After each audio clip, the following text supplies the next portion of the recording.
आपका स्वागत है। आप देखते हैं सी बिजनेस के मैनेजिंग एडिटर अनिल सिंह भी कल के लिए बाजार पर क्या स्ट्रैटेजी बनाने की सलाह दे रहे हैं।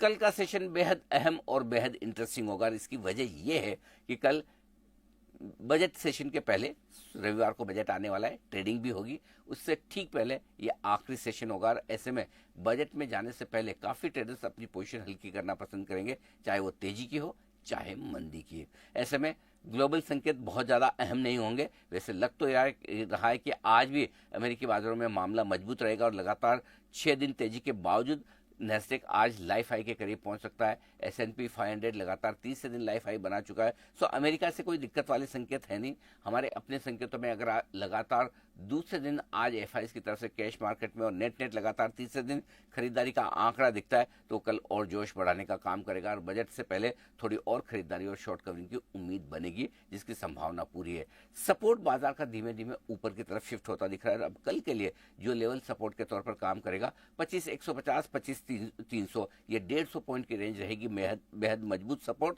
और ऊपर में 25,500 से लेकर 25,650 की रेंज है 150 पॉइंट के, जो रुकावट के तौर पर काम करेगी। जहां तक सवाल बैंक निफ्टी का है 59,500, 59,700 अब आपके लिए ये रहेगा मजबूत सपोर्ट कल के लिए। और ऊपरी स्तरों पर 60,100 से लेकर 60,300 की रेंज एक बार बैंक निफ्टी टेस्ट करने की कोशिश कर सकता है। लाइफ हाई 60,437 का है, उससे ज़्यादा दूर है नहीं बैंक निफ्टी, मुश्किल से 500 पॉइंट और कोई बड़ी बात नहीं। अगर थोड़ा जोश आ जाए, सपोर्ट मिल जाए तो बैंक निफ्टी कल ही एक नया लाइफ हाई बनाने का प्रयास कर सकता है। मिड कैप और स्मॉल कैप शेयरों में एक्शन कम है क्योंकि खरीदारी FIs की हो रही है और FIs आमतौर पर बड़े शेयर ही खरीदते हैं, बड़े शेयर ही बेचते हैं। लार्ज कैप में उनका इंटरेस्ट होता है, इसीलिए वहां पर थोड़ा सा मामला ढीला, इस वक्त सुस्ती का आपको नजर आ रहा होगा। देखते हैं वहां पर भी अगर लगातार चौथे दिन हमारे बाजार कल तेज रह जाए तो मिड कैप स्मॉल कैप भी फिर से चलने की कोशिश जरूर कर सकते हैं। तो देखिए अब धीरे धीरे इंडियन मार्केट में चीज़ें बदलती हुई ही नज़र आ रही है। FIs की तो बाइंग इंडियन मार्केट में है नहीं, थोड़ी बहुत बाइंग होती है, उसके बाद फिर से बड़ी सेलिंग आना स्टार्ट हो जाती है। लेकिन FIs की बाइंग क्यों नहीं आ रही है, इसके पीछे का रीज़न तो देखिए बजट था। बजट से पहले कोई बाइंग अभी आनी नहीं है और यदि बजट नेगेटिव रहता है तो उनको चिंता भी है कि कहीं उनका पैसा फंस न जाए, तो वो बजट का तो वेट कर रहे हैं। लेकिन बजट में कुछ भी चीज़ें यदि इधर की उधर हुई और मार्केट में कोई बड़ी सेलिंग आई तो फिर वो एंट्री करना चाहेंगे, क्योंकि उनको एक सही वैल्यूएशन इंडियन मार्केट का चाहिए।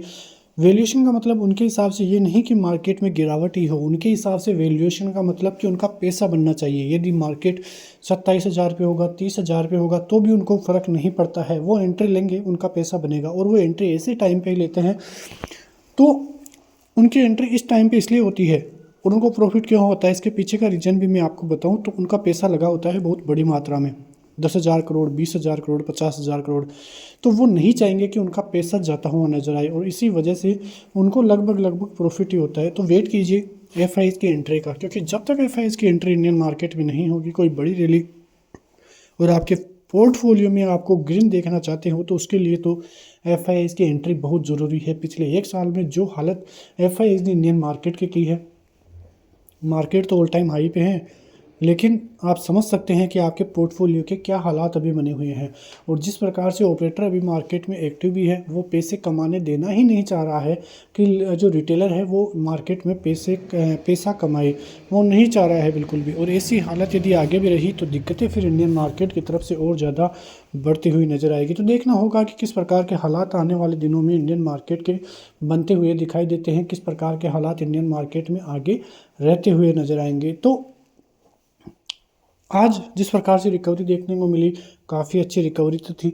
अब ये आने वाले दिनों में कितने दिन ये रिकवरी टिकती हुई नज़र आएगी, क्योंकि बजट कल का मार्केट और है। यदि कल भी मार्केट में बड़ी तेज़ी होती है तो वो एक तेज़ी मार्केट के लिए थोड़ी खतरनाक भी साबित हो सकती है, क्योंकि यदि बजट इधर का उधर हुआ तो ये जो गिरावट है वो छोटी मोटी अब की बार गिरावट होने वाली नहीं है।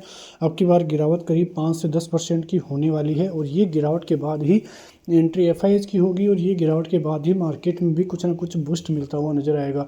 जैसा कि मैं आपको नेक्स्ट वीडियो में चार्ट्स भी बताता हुआ नज़र आऊँगा बैंक निफ्टी के, कि किस प्रकार से बैंक निफ्टी में जो है चीज़ें बनती हुई नज़र आ रही है, किस प्रकार से बाजार एक ट्रेंड लाइन से गिरता हुआ नज़र आ रहा है। और यदि अब की बार भी मार्केट में वहीं से गिरावट हुई स्पोर्ट से मार्केट ऑल टाइम हाई गया तो वो और ज़्यादा खतरनाक होता हुआ नज़र आएगा और वहाँ से मार्केट को और ज़्यादा असरदार गिरावट देखने को मिलेगी। तो देखना होगा कि किस प्रकार के हालात आने वाले दिनों में इंडियन मार्केट से बनते हुए दिखाई देते हैं। फिलहाल तो मार्केट जिस जोन में है सतर्क रहने की ज़रूरत है। कल का मार्केट और है, कल ज़बरदस्त पोजीशनें बनती हुई नज़र आएगी क्योंकि वो बजट का वेट कर रहे होंगे और बजट में देखना होगा कि किस प्रकार के हालात बनते हुए दिखाई देते हैं। मिलते हैं नेक्स्ट वीडियो में, तब तक के लिए जय हिंद।